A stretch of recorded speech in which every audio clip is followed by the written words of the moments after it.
My daughter and her husband returned from their celebratory trip to China, smiling. They walked up the stone path to the front door of the house they had just sold for $3 million. A house they were convinced was theirs. My son-in-law Derek slid the key into the lock. It fit perfectly. It turned smoothly. But the moment he pushed the door open, the smiles vanished from their faces. What they found inside made my daughter Rachel let out a scream. It was a sound I hadn't heard since she was a little girl who'd fallen from her bicycle. A sound of pure, unfiltered horror. But they weren't screaming because of what was there. They were screaming because of what was not. Before I tell you what they saw in that vast empty space and how I orchestrated it all from my favorite reading chair with a phone and my architect's drafting pen, let me share how this symphony of betrayal began. That scream was the final note in a symphony of whispers that had been playing in my home for 2 years. Before we continue, first, let me thank you for watching Granny's Retribution. Please subscribe and tell us where you're watching from in the comments. We might give you a shout out in our next video. Today's special shout out goes to Anna Marbell from Washington, D.C. Thank you for being part of our family. Now, let me tell you everything. It began right after Thomas, my husband of 48 years, passed on. The silence in this big house on the hill was deafening. So when Rachel and Derek suggested they move in to help take care of me, a part of me felt a profound sense of relief. I thought it was a blessing. I soon learned it was the beginning of a siege. At first, the changes were small. Rachel came into the kitchen one morning and said, "Mom, these old botanical curtains are so dated. I saw some lovely minimalist ones online." Before I could answer, they were ordered. Thomas and I had picked out that botanical pattern together. He said it made the kitchen feel like we were dining in a garden. A week later, Derek decided my favorite reading chair, the one perfectly positioned to catch the morning light for my architectural sketches, was an eyesore. He moved it to the basement without asking.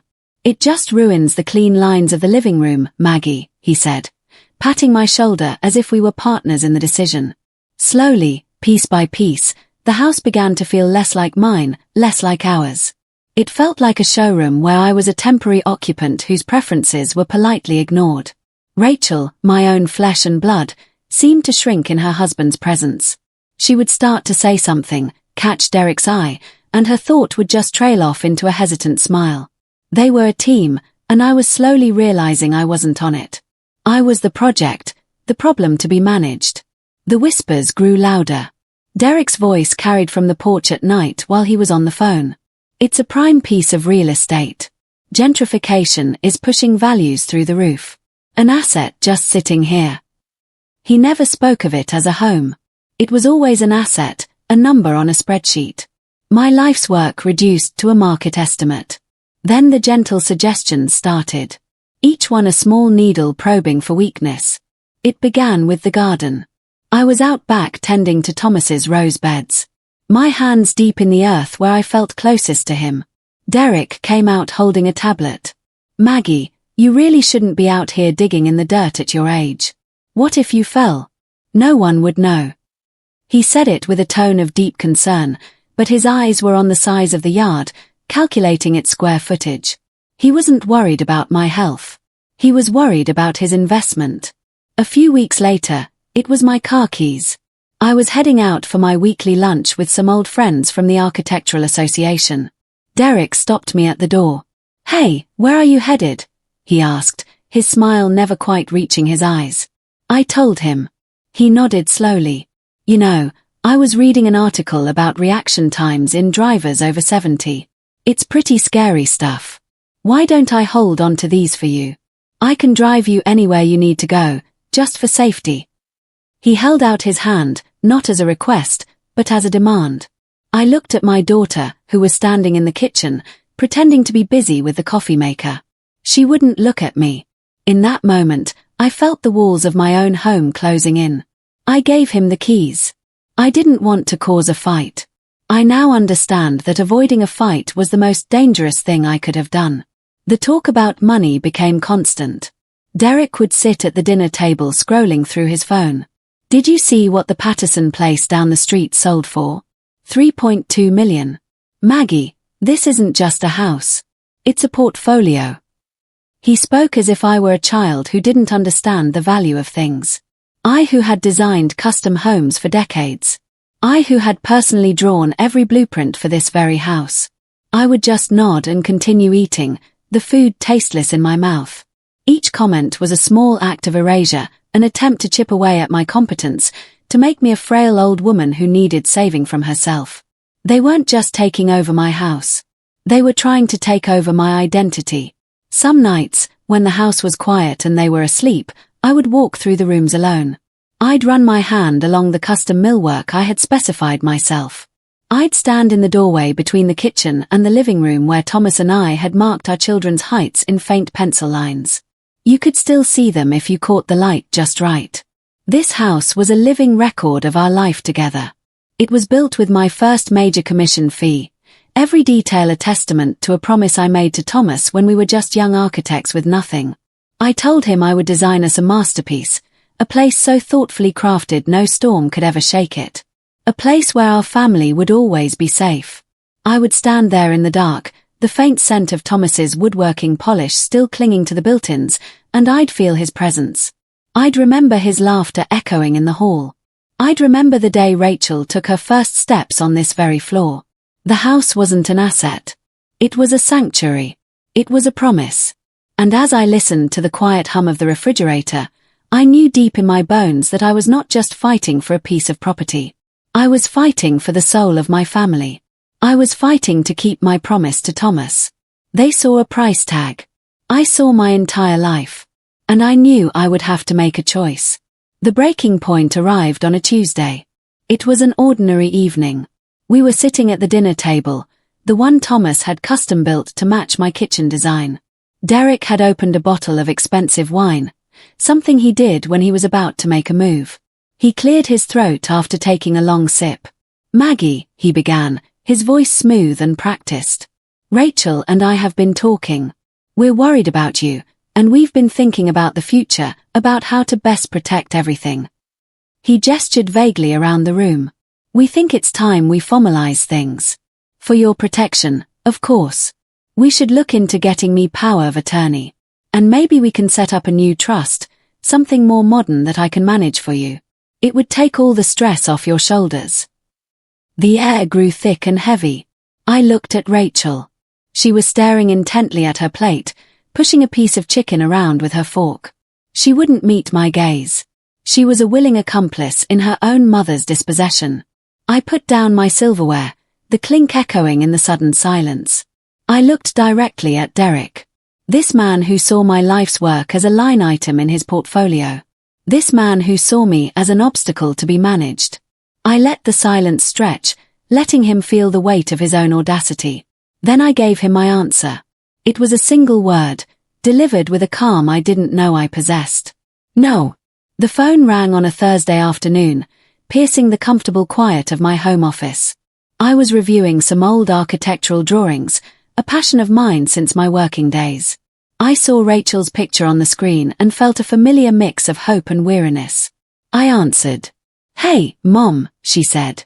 Her voice was bright, a little too loud, like a radio host trying to sound cheerful. "Just calling to check in on you. How are you feeling today?" I looked out the window at the Japanese maple Thomas and I planted on our first anniversary. Its leaves were starting to turn crimson. "I'm fine, Rachel. Just working on some sketches." "Oh, good. That's good," she said quickly. There was a pause where a real conversation might have started. Instead, she filled it with a checklist. "Did you take your blood pressure medication this morning? Are you remembering to eat lunch?" "Yes, Rachel, I remembered." "Okay, great. Great," she said, her voice trailing off. "Well, I have to run. Derek's just got home. Just wanted to hear your voice. I'll talk to you soon. Bye, Mom." The line went quiet. The call was like a stone skipping across a deep lake. All surface, no depth. I sighed, about to put the phone down on the table, but before I could, the silence was broken. Rachel hadn't hung up the phone. I stood there, the phone still pressed to my ear, the receiver feeling suddenly cold against my skin. The silence on the other end was a vacuum, a hollow space left by a conversation that meant nothing. I was about to set the phone down when the vacuum was filled. It was my son-in-law Derek's voice. It was not loud or angry. It was worse. It was calm, measured, and completely devoid of warmth, like a doctor discussing a patient he'd never met. "Is she off?" "Good," Derek said. There was the sound of a chair creaking. "Look, honey, I know this is difficult, but you heard her on the phone. She's just going through the motions. She sounds tired. Did she even ask you a single question about yourself?" Rachel's voice was faint, thin, and tangled with a guilt I could almost taste. She didn't have a chance, Derek. I was in a rush." "That's not the point," Derek said, his tone patient like he was explaining a simple math problem to a slow child. "The point is, we can't keep doing this. We're putting our lives on hold. You're stressed. I'm stressed. And for what? So she can wander around this big empty house forgetting if she took her pills." "But a nursing home," Rachel whispered the words as if saying them louder would make them more real. "It feels so cruel." Then came Derek's final clinical argument. The words that would echo in my mind for months. "It's not cruel, Rachel. It's practical. Sunset Manor is a highly rated facility. She'll have nurses, activities, people her own age. We can't give her that. And let's be brutally honest here. We are sitting in a $3 million asset. We can't start our future. We can't invest. We can't travel until we unlock that value. She has to go to a nursing home. It's the only logical solution. We sell the house, use a small portion to fund her care indefinitely, and we finally get to live. It's the right thing to do for everyone." There was a long, heavy sigh from my daughter's end of the line. It was the sound of a final surrender. "Okay," she said, her voice barely audible. "Okay, Derek, you're right." I finally heard the click of the phone disconnecting. The silence that rushed back into the room was heavier this time, filled with the words I was never meant to hear. I stood frozen in the middle of my office, the phone still in my hand, feeling its weight as if it were a block of lead. My breath caught in my chest. It wasn't the anger that hit me first. It was a deep, profound cold, a sorrow that seemed to seep into my bones, making them ache. My daughter, my Rachel, she had agreed to dispose of me as if I were a piece of old, inconvenient furniture. I slowly lowered myself into my desk chair, my legs suddenly feeling unsteady. The world outside seemed distant, blurry. My gaze drifted to the framed photograph on my desk, the last picture I have of Thomas. It was from our 48th anniversary, just a few months before he got sick. His smile in that picture had always been my comfort, my safe harbor. Now looking at it, another memory surfaced, sharp and painful. It was from his final days in the quiet, sterile room at the hospital. The air smelled of antiseptic and fading hope. Rachel was holding her father's hand, her face streaked with tears. Thomas, with what little strength he had left, had looked at our daughter and whispered, "Take care of your mother, sweetheart. She's a strong woman, but she's going to need you." And Rachel, my daughter, had squeezed his hand and promised, "I will, Dad. I promise I will always take care of her." That promise echoed in the silent office, a ghost laughing at my foolishness. The cold sorrow in my chest didn't go away, but something else began to form within it. It was hard and clear like ice forming on a winter lake. The pain was still there, but it was no longer just a weakness.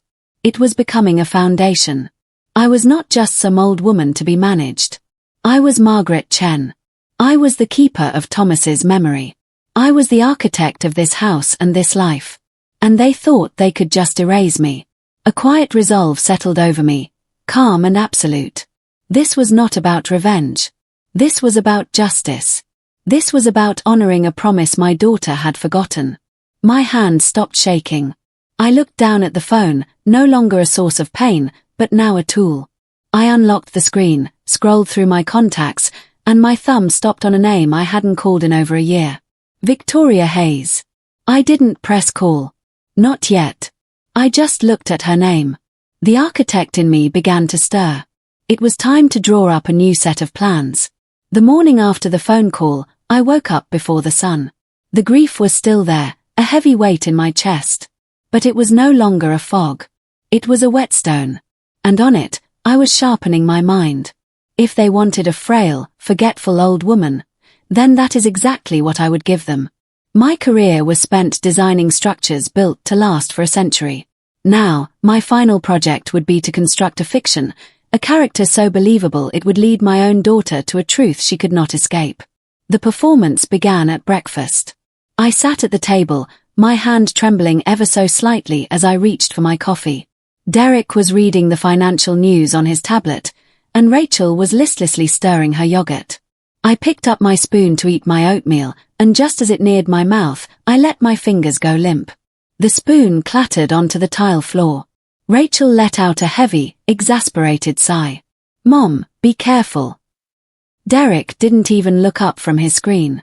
He just smirked. I looked down at the spoon, my face a mask of confusion and embarrassment.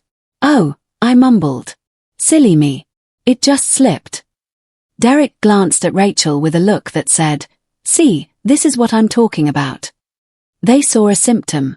I saw the first line being drawn in my new blueprint. Later that afternoon, I found Derek on the back porch looking out at the yard. I walked over to him, leaning on the railing.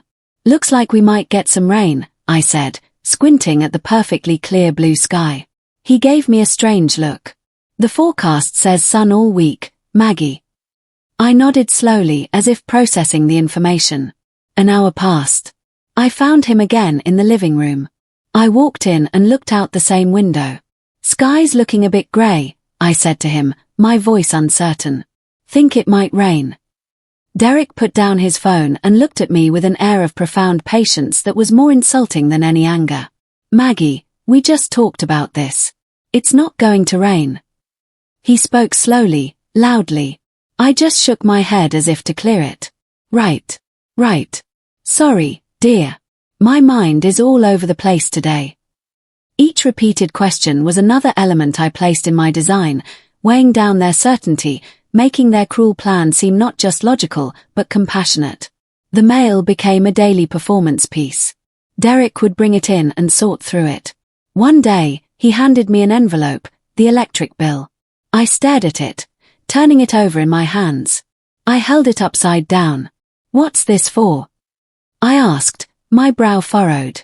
I, a woman who once managed budgets for million-dollar construction projects, was now pretending not to recognize a utility bill. Derek sighed and pulled up a chair. His condescension was a thick blanket. "This is the electric bill, Maggie. It means we have to pay the city for the electricity we use for the lights, the appliances." He pointed to the amount due as if I'd never seen numbers before. I let him explain it to me for 5 full minutes. His patronizing tone was the fuel that kept my engine running. In the evenings, I perfected the art of drifting off. I'd sit in my reading chair with a book, and soon my head would nod. My breathing would become deep and slow, and the book would slip from my lap to the floor with a soft thud. In those moments, they spoke freely, believing I was lost to the world. "She's exhausted," Derek would whisper to Rachel. "She can't even get through a chapter. We're doing the right thing, honey. This is too much for her." And my daughter, my own Rachel, would agree. Every word they spoke was another detail in a blueprint they were drawing. They just didn't realize it wasn't for my future. It was for theirs. The next morning, I told Derek I was feeling tired and was going to spend the day in my room. He nodded, a satisfied look on his face. The moment they left the house to go shopping, I walked 2 miles to a convenience store and bought a cheap prepaid phone with cash. My first call was to Victoria Hayes. I hadn't needed a lawyer in years, but I had a feeling I was about to need the best. More than that, I needed a friend I could trust with my life. Victoria Hayes and I go back 50 years. We met in graduate school, 2 young women trying to prove we belonged in a male-dominated field. We worked on projects together, built our careers together, and she was my maid of honor at my wedding to Thomas. She held me up at his funeral. She was the only person on earth besides my children who knew the full story of what Thomas and I had built. I told her to meet me at a small coffee shop on the other side of town. A place with worn vinyl booths and coffee that was strong enough to strip paint. A place my daughter and her husband wouldn't be caught dead in. She was already there when I arrived, sitting in a back booth. At 74, Victoria was still sharp as a tack, dressed in a tailored blazer that made her look more like a CEO than a semi-retired lawyer. Her eyes, however, were the same. They didn't miss a thing. She stood up and embraced me. "Maggie, you old fox. It's been too long. What's so urgent it couldn't be a phone call to my office?" I slid into the booth across from her. I didn't waste time. I told her everything. I started with the little things, the whispers, the moved furniture, the car keys. I told her about Derek's obsession with the house's market value. And then I told her about the phone call. I repeated the words Derek and Rachel had said, my voice flat and emotionless like I was reading a weather report. As I spoke, I watched the emotions shift across my friend's face. First, there was confusion. Then, a dawning horror. By the time I finished, her jaw was tight, and her eyes had a cold fire in them I hadn't seen since we were young women fighting for respect in architecture firms. She was silent for a long moment, her hands clasped on the table. She didn't offer pity. She didn't say, "I'm sorry." She said something much better. "That ungrateful, slick son of a gun. I never liked him, Maggie. I told you that at their wedding." A wave of relief washed over me. I wasn't just some paranoid old woman. My anger was justified. It was shared. Then Victoria took a deep breath and her entire demeanor changed. The angry friend receded and the lawyer took her place. She sat up straighter, her eyes becoming focused, analytical. She pulled a leather-bound notepad and a pen from her purse. "Okay, Maggie," she said, her voice now crisp and professional. "Let's go to war. They want to treat you like you're incompetent. Fine, we'll use that. But first things first, we need to check our fortifications. Tell me about the house. Whose name is on the deed? Is there a trust? I need to know exactly what the battlefield looks like." I leaned forward, a spark of my old self, the architect, the planner, returning to me. "That's why I called you, Victoria. Thomas and I were always planners. There's a trust, the Chen family trust." A slow smile spread across Victoria's face. It was not a happy smile. It was the smile of a predator that had just caught the scent of its prey. "Oh, is there now?" she said softly. Well. They think they're playing checkers with a tired old woman." She leaned forward. "Maggie, my friend. We're about to teach them how to play chess." Victoria leaned forward, the faint smile still on her lips. She steepled her fingers, looking less like a lawyer and more like a professor about to explain a fundamental law of physics. "Maggie, Thomas was a brilliant man. You both were. When you set up the Chen family trust all those years ago, you didn't just build a wall to protect your assets. You built a fortress." She picked up a sugar packet from the dispenser on the table. "Think of the house like this sugar packet," she said, holding it up. "Most people just own their house outright. It's in their pocket. Anyone can try to pickpocket them.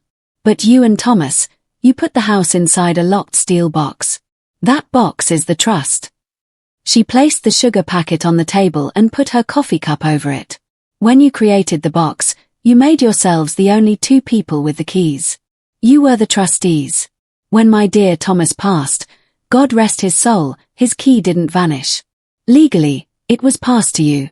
So now, Maggie, you are the sole trustee. You are the only person on this planet who holds the key to that box. You have the exclusive, absolute legal right to do whatever you want with what's inside." I nodded, remembering the long nights Thomas and I spent with our first lawyer, making sure every word was right. He was always the careful one.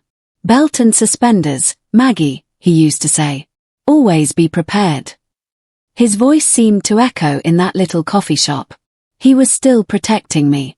"Now," Victoria continued, her voice dropping slightly, "Rachel is a beneficiary of the trust.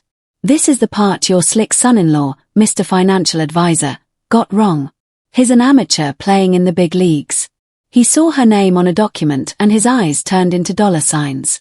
He assumed beneficiary meant owner, but it doesn't. It means she's entitled to benefit from what's inside the box, but only at the discretion of the person holding the key. She can live in the house, but she cannot sell it. She cannot borrow against it. She cannot do anything without your signature. She has no key. She leaned back, letting it sink in. Any sale they try to conduct is a ghost. It's a fantasy written on paper that isn't worth the ink. It's fraud. They are attempting to sell something they have absolutely no legal title to. Then she leaned forward again and her eyes gleamed. But here is the beautiful part, my friend. While they are busy selling a ghost house to a ghost buyer, you, the woman with the only key, can quietly and legally sell the real house to a real buyer. We will conduct a legitimate, ironclad sale right under their noses. They are so busy planning your eviction that they won't even notice when the ground beneath their feet is sold. The weeks that followed became a strange two-act play performed on the same stage. In one act, my daughter and her husband were the stars of a glittering comedy of their own making. In the other, Victoria and I were quietly setting the stage for the final, inevitable tragedy. While I continued my performance as a woman fading into twilight, my real work began. I would hear them in the kitchen, their voices buzzing with an energy I hadn't heard in years. They would spread stacks of official-looking documents on the table, Derek pointing at signature lines with an air of immense self-importance. He was on the phone constantly, using terms like due diligence and closing escrow with a confidence that only the truly ignorant can possess. It's a done deal, I heard him tell someone. The buyer is a private investment group. They're paying cash, no inspection needed. I knew, of course, that the investment group was likely a shell company he'd created himself. He wasn't selling a house. He was performing a magic trick, trying to pull $3 million out of a hat that didn't belong to him. Rachel was consumed with a different kind of planning. Travel brochures for China were scattered among the legal papers. First-class tickets, Derek. We've earned it, she'd say, her eyes shining, and a suite overlooking the Great Wall. I would hear their laughter from my room as I sat in my reading chair with architectural magazines. They sounded like children on Christmas morning, absolutely certain they had been good all year. Their joy was a hollow sound, an echo in a house that was already beginning to feel like a tomb for their integrity. Meanwhile, my own meetings took place in a different world entirely. Victoria and I didn't meet in kitchens filled with false hope. We met in a quiet wood-paneled boardroom downtown. We sat across a long mahogany table from the directors of the Riverside Historical Preservation Society. They weren't slick investors. They were historians, architects, and community elders. The director was Dr. James Morrison, a retired professor with eyes that held the wisdom of generations. He didn't speak of the house in terms of square footage or market value. He spoke of its soul. Mrs. Chen, he said to me during our first meeting, his voice resonating with deep respect. What you and Thomas built on that hill is more than a house. It's a landmark. It's one of the first homes designed by an Asian American woman architect in this city. It's a cornerstone of this neighborhood's history. We are not interested in flipping it. We are interested in preserving it. They showed me blueprints and plans to have the house declared a historic site, ensuring it could never be torn down. They wanted to create a scholarship in Thomas's name for young architects from the community. One Tuesday afternoon, Derek and Rachel held their own signing ceremony. They popped a bottle of cheap champagne at the kitchen table and toasted each other. To our future, Derek said, raising his glass. To us. They were giddy with success. I watched from the doorway, leaning on the frame for effect, and offered them a weak, confused smile. They thought I was witnessing their triumph. The following Friday, I had my own signing. There was no champagne, just a quiet room, a notary public, and Dr. Morrison. Victoria slid the documents in front of me. I picked up the heavy fountain pen Thomas had given me for my 40th birthday. As my hand moved across the page, signing away the house we had built, I didn't feel a sense of loss. I felt a sense of profound peace. I was not liquidating an asset. I was cementing a legacy. Victoria placed a hand on my shoulder, a silent gesture of support. That evening, they sat me down in the living room. Mom, we have wonderful news, Rachel said, barely containing her excitement. We did it. The house is sold. We got a fantastic price. Now we can finally find you a wonderful, safe new place where you'll be taken care of. And to celebrate, we've booked a trip, Derek added. We're going to China for 2 weeks. It's a once-in-a-lifetime opportunity. It will give us plenty of time to get everything sorted out for your move when we get back." They looked at me, expecting a smile, a thank you. I just nodded slowly.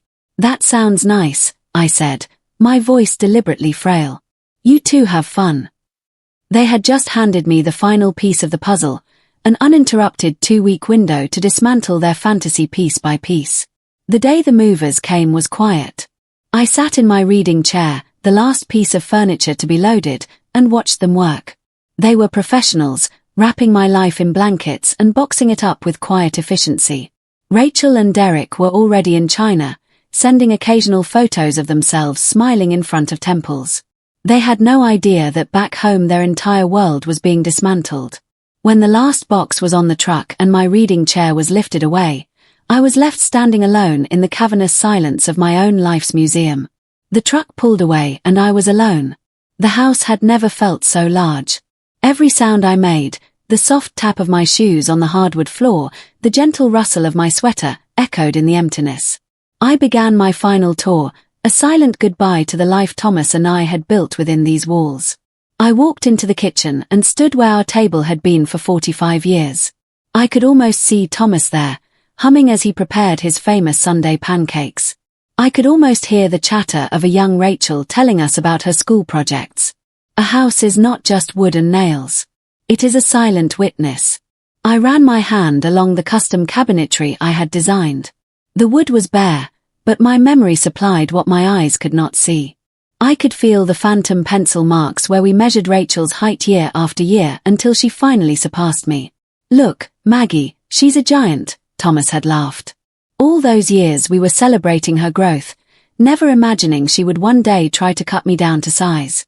I ended my tour in our bedroom, looking out the large window at the Japanese maple in the backyard. From this window, I had watched my daughter learn to ride a bike. I had watched that maple grow from a sapling into a giant that stood guard over our home. I was giving up the view, but not the memory.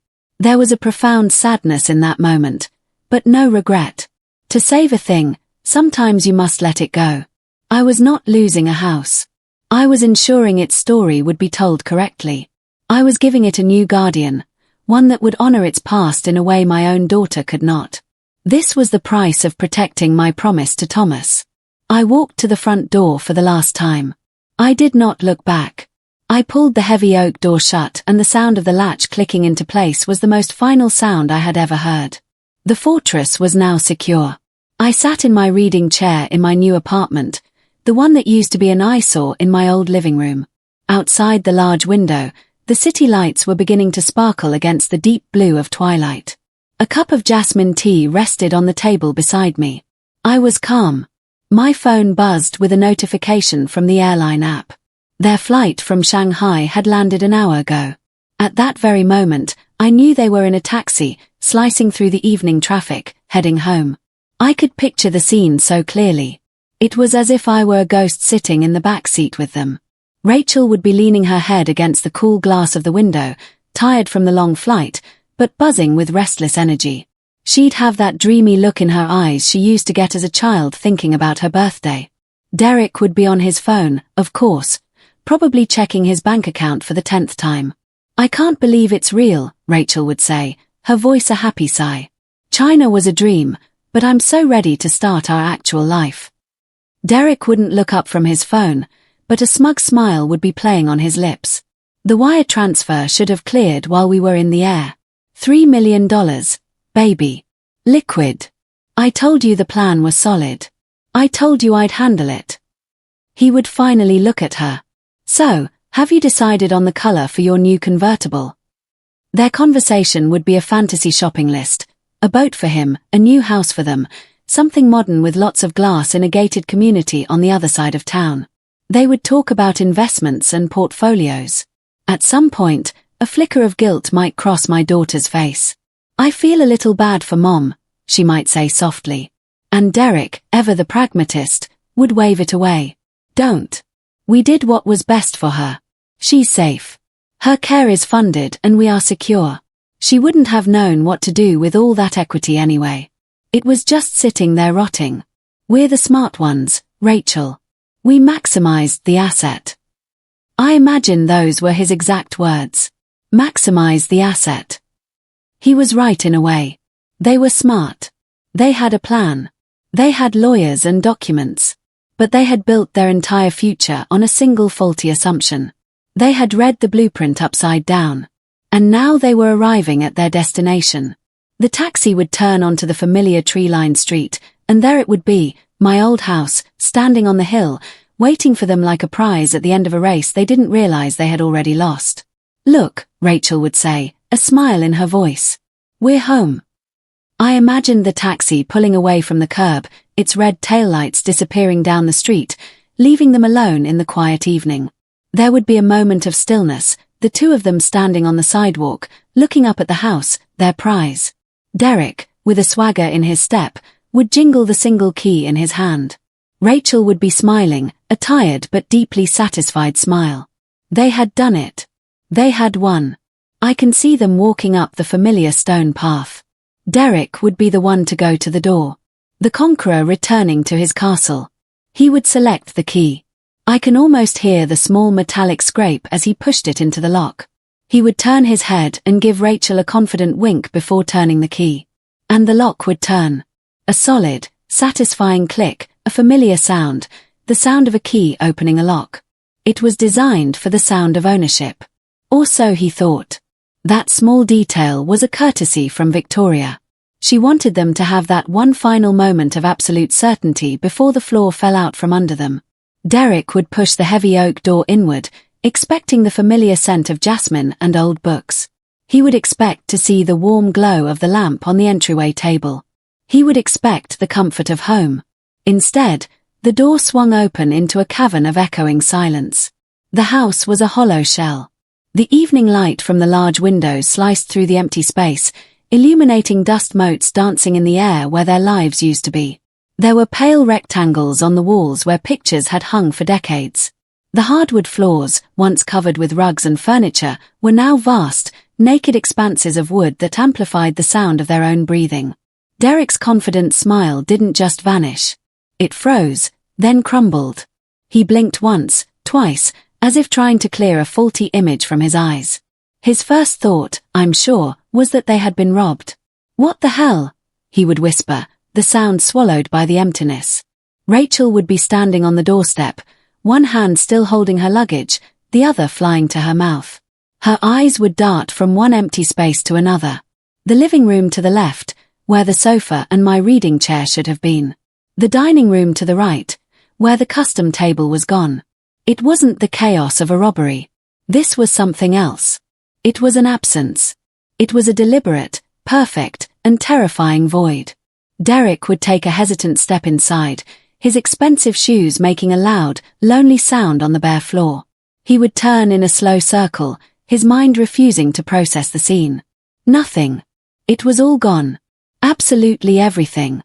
They stood there on the threshold, caught between the world they thought they had built and the stark reality I had prepared for them. The silence in that empty house was louder than any alarm. And it was just the beginning. Their eyes, accustomed to the dim light, would have scanned the vast empty floor, and they would have seen it. A single plain white envelope placed perfectly in the center of the entryway. It would have looked impossibly small in the great emptiness of the room, yet it would have commanded all their attention.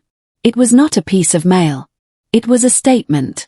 I imagine it was Rachel who moved first, her steps hesitant, drawn toward the envelope as if by an invisible string. Derek would have stayed behind, rooted to the spot, his mind still trying to form a rational explanation for the empty rooms. A colossal moving mistake. A prank. His brain would be rejecting the impossible truth. Rachel's hand would be trembling as she knelt down to pick it up. The paper would feel cold in her hands. There was no name on the outside. She would tear it open with fumbling uncertainty. Inside, a single sheet of paper, neatly folded. She would begin to read it aloud, her voice small and shaky, a child's voice lost in a very large, very empty room. This property, she'd begin, was sold on September 5th to the Riverside Historical Preservation Society. The first blow. Derek would snatch the paper from her hand, his eyes scanning the words, his face a mask of disbelief. What? No, That's impossible. This is a joke. She can't do this. Rachel would continue, as if from memory, the words now branded in her mind. Your personal belongings have been moved to storage unit number 247 at Secure Space Storage on Elm Street. The first 12 months have been paid in full. The second blow, the cold, practical detail that made it undeniably real. This was not a joke. This was a plan. Derek's face would begin to turn red, a tide of fury rising against the rocks of his disbelief. I have paperwork. I have a buyer. I'll sue her. I'll ruin that senile old fool. He would pull out his phone, his thumb jabbing at the screen, trying to call a lawyer who wouldn't answer, trying to stop a tidal wave that had already crashed. Rachel's voice would be a whisper now as she finished the note's final lines. This key will cease to function at midnight. This was not your house to sell. It was my husband's legacy to protect. The final blow, the reason, the verdict. Derek would let out a guttural roar of pure, impotent rage. He might kick the wall, the hollow boom echoing through the house, the only result, a scuff mark on his expensive shoe and a sharp pain in his foot. He would be yelling about lawyers and judges and theft. But his words would be meaningless, just noise thrown against the silent, unyielding walls of my victory. But Rachel would not be angry. She would understand. She knew me. In that moment, she would see the entire 2-year chess game laid bare, and she would finally realize that she had been a pawn from the very beginning. She would look at the pale rectangles on the walls where her childhood photos used to hang. She would look at her husband, a raging stranger in the ruins of their future. She would look at the piece of paper that had dismantled her entire life. And then she would open her mouth. It would start as a gasp, a fight for air in a room where all the oxygen had been sucked out. And it would build into a scream. It was not a scream of anger or frustration. It was the sound of a soul breaking. It was the sound of consequence arriving right on schedule. While a storm of their own making was breaking over my daughter and son-in-law, my world was perfectly calm. There was no echo of a scream in my new apartment. Only the gentle whistle of hot water pouring from a kettle into my favorite ceramic mug. I stood at a large window that overlooked the city, a sprawling galaxy of lights that glittered against the dark velvet of the night sky. Down below, the traffic moved in silent, flowing rivers of red and white. This new space was smaller than my old home. It was clean, modern, and uncluttered. It was mine. For the first time in 2 years, I could breathe without feeling the weight of unspoken words and resentful glances. The air in this small apartment was my own. The silence here was not the heavy silence of a family falling apart, but the clean, quiet peace of a job well done. I was not happy. The feeling that settled over me was not the giddy triumph of a victor. It was a solemn peace, a profound sense of rightness. It was the quiet relief of a storm that had finally broken. A storm I had to summon myself in order to clear the air for good. I had not acted out of a desire for revenge. I had acted to restore a balance that had been deliberately and cruelly upended. I took a slow sip of my tea, letting the warmth spread through my chest. I did not have to imagine their panic, their rage, or their tears. I had already accounted for them. They were simply the final predictable variables in a long and painful equation. Their chaos was the price of my peace. And as I looked out at the city, a world of possibilities stretching out before me, I knew with a certainty that settled deep in my soul that the price was worth it. Their screaming was just the first echo of a building collapsing. A house built on a lie cannot stand. And Derek's entire plan was a house of cards built in a hurricane. I imagine him right now, frantically calling his lawyer, yelling about his rights and his paperwork. But the pieces of paper he holds are worthless. They are props in a play, and the play is now over. Here is what they will soon discover in a series of cold, hard meetings with people who do not care about their feelings. To get their $3 million, Derek didn't just pretend to sell the house.